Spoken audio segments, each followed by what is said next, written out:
Good morning. I am Princess Anne Biligan. So let's proceed to my assigned topic. We can see the table 8 presented on the screen.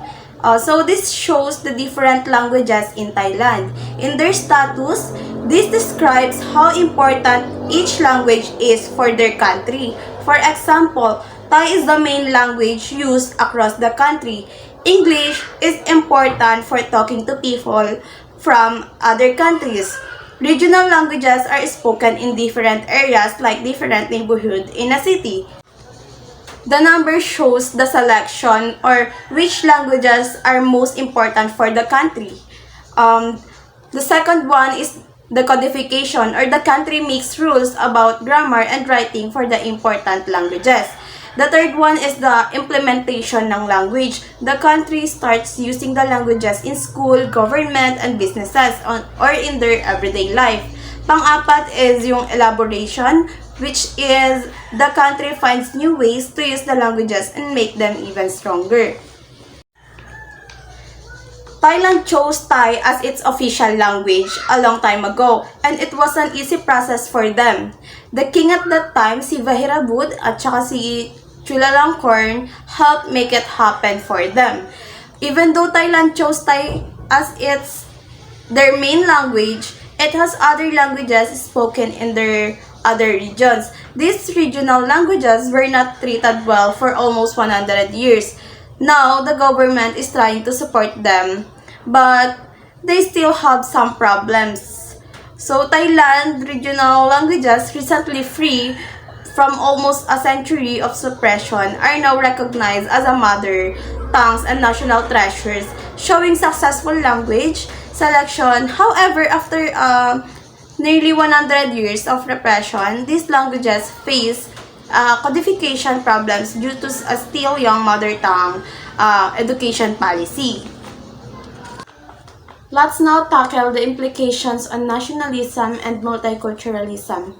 One of the motivations for the establishment of Thai as national language was the cultivation of a unified national identity. Such desire for a unified national identity was not nurtured for the sake of a unified national identity, but rather for the sake of saving the kingdom of Ratanakosin from the external threat of the French and British colonial powers as from the internal threat of the Thai-Chinese. So dito, Thailand made Thai the official language to create a single national identity. This wasn't just about feeling united, but about protecting their countries or protecting Thailand from being taken over by European countries like France and Britain, and also to address internal tension with the Thai-Chinese populations. So, the leaders at that time, si Chulalongkorn and Vajirabhut, wanted everyone to share the same culture and language. So dito, this focus on the one culture and language made it hard for the other cultures to thrive. Thailand's nation building since the time of Chulalongkorn and Vajirabhut had clearly been veering towards a monoculturalism and monolingualism. Such a long-lasting project had been inauspicious to multiculturalism. So what do we mean by monoculturalism? So it means everyone follows the same culture. How about the monolingualism? So it means everyone speaks the same language. There's no other language used in school, government, and businesses or talking to other people. In implications on human and intellectual capital naman, sinasabi lang dyan na Thailand education isn't the best in ASEAN or in Southeast Asia. Nagra-rank lang sila na pang-anim when it comes to their education. But despite the limitation of their education system, they're the most productive person or productive workers in their countries. The third most innovative person in their region. So they are good at using their skills in their job and coming with the new ideas. So we can see the figure 3 on the screen where it shows what happened on the Philippines during 1780 to present. So 780 to 1898, Spanish was the main language used in government and elite people. So 1898 to 1946 naman, English became the main language with the Tagalog being used. 1946 to present, Filipino or based on Tagalog became the national language and English is still widely used. So we can also see what happened to Thailand language that time. So 1780 to 1900, Thai was the main language. Ayun na yung ginagamit nila since 1780 to 1900s. 1900 to present naman, the use of other languages has been encouraged along with efforts to promote multilingualism. So 1900, nag-start na silang i-promote or encourage yung mga tao sa kanila na gamitin yung ibang region languages in their countries. So in both countries, there has been a shift from using a single language to promoting the use of multiple languages. In Philippines naman, there has been a shift from using foreign language, Spanish, then English, to using a national language of Filipino. Kasi that time, nasakop tayo or na-colonize tayo ng Spanish. That's why we had Spanish era of language. Sa Pilipinas naman or sa Philippines, there has been a shift from using a foreign language, Spanish, then English, to using national language or the Filipino language.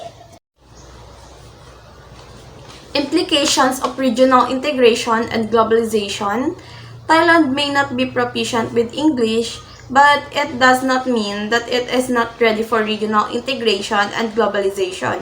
It was enough leaders and intellectuals who are proficient with English and therefore can communicate regionally and internationally. So sinasabi dyan na just because many Thai people doesn't speak English well, doesn't mean Thailand can participate in things like regional cooperation or global businesses. Thailand has enough smart people and leaders who do speak English. These people can present Thailand and communicate with other countries even if the average person doesn't speak the language.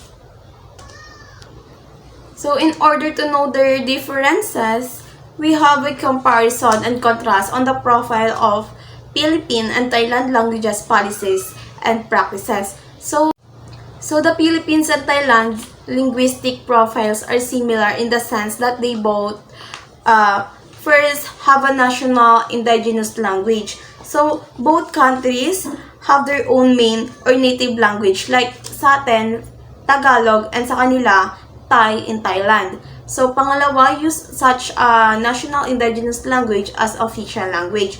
So their main language is also used officially in government, schools, and other important places for communication. Third, have English as primary international language. English is important for both countries when dealing with other countries and international businesses. So pang-apat, have a number of regional languages. So, besides the national language, both countries have lots of other languages spoken in different regions. So, both countries are diverse or has a different languages in their regions. The next ones are currently shifting to multilingual affirmation for these regional languages. So, sabi dyan, both are starting to recognize and support these regional languages more, and they are moving towards valuing all the language spoken in the country. Last one is have other international languages. So besides English, people in both countries might also speak other languages around the world. So if they had a similarities in their language, they had also the similarities in their details. First, Thailand national language is indeed used as the only official language of the country. In contrast to Philippines' failure to use its national language and its having as co-official language, so Thailand only used Thai as its official language. They had only one language to use in their countries, while the Philippines naman, having a national language, also uses English as an official language. So English is used official setting in Philippines much more than in Thailand. Second one is the Philippines' proficiency in English is much stronger than that of Thailand because for over 100 years the Philippines has used English as a medium of instruction and as an official co-official languages, while Thailand only uses English as subject to be studied and as an international language for a very limited number of people. So English skills, yung Filipinos are generally speak English much better than Thais. This is because English has been used to teach in school and as an official language in the Philippines for a long time ago. While sa Thailand naman, ay ginagamit lang yung Thailand as a subject and only a few people use it regularly. Pangatlo, the Philippines has more positive and tolerant attitudes toward the regional languages in contrast to Thailand's incidence of repressive and aggressive monolingual policies.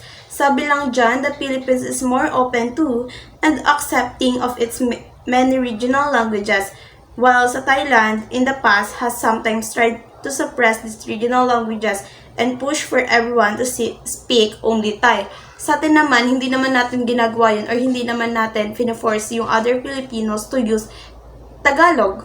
But in Thailand, ganun yung ginagawa nila. They force Thai people to use only Thai. Pang-apat, Thailand's other foreign languages have actually pragmatic function and enjoy some level of support from the government, while the Philippines' other foreign language are merely mentioned in some policies. Next one, Thailand's other foreign language have actual pragmatic functions and enjoy some level of support from the government, while the Philippines' other foreign languages are merely mentioned in some policies. In Thailand, other foreign languages, besides the English, are sometimes useful and the government support them a little bit. In the Philippines naman, on the other hand, foreign languages are talked about in some government plans, but they aren't really used to supported much. Let's proceed to comparison on how Philippines and Thailand use their language in the public sphere. So, pinapakita lang dito na how important each language is in the Philippines. So, English is very important sa Philippines talaga. So, local languages are somewhat important, but on the other hand, other languages naman or other foreign languages, we can see na it is not significantly used or it is not important for the Philippines. In Thailand naman, ganun din, pinapakita rin dito how important each language sa Thailand. So, the national language is the most important for them. English and local languages are used but not as much. So, just like with Philippines, other foreign language are also not significantly used or it is not important for them. On the side of socio-historical and political context of Philippine and Thai language planning has also similar and dissimilarities. So they are similar in the sense that they both have English as an international language that antedates the establishments of their national and official language. So English was already used in both countries for international communication before they established their own national languages. Pangalawa, have to start from a linguistically heterogeneous situation. So both countries started out with lots of different languages spoken within their borders. They were linguistically diverse from the beginning. Pangatlo, exist under the overarching presence of Western powers. So, both countries developed their language policies while under the influence of Western powers like US and European colonial powers. This outside influence played a role in how they chose and promoted their languages. So, their dissimilarities naman when we talk about socio-historical and political context is first, although English antedated Thai as a national language or official language, Central Thai was already used hundreds of years earlier as a courtly language and lingua franca, in contrast to Tagalog Filipino that did not have such distractions prior to its selection as national or official language. So, Thai was already an important language in Thailand for a long time before it became the national language.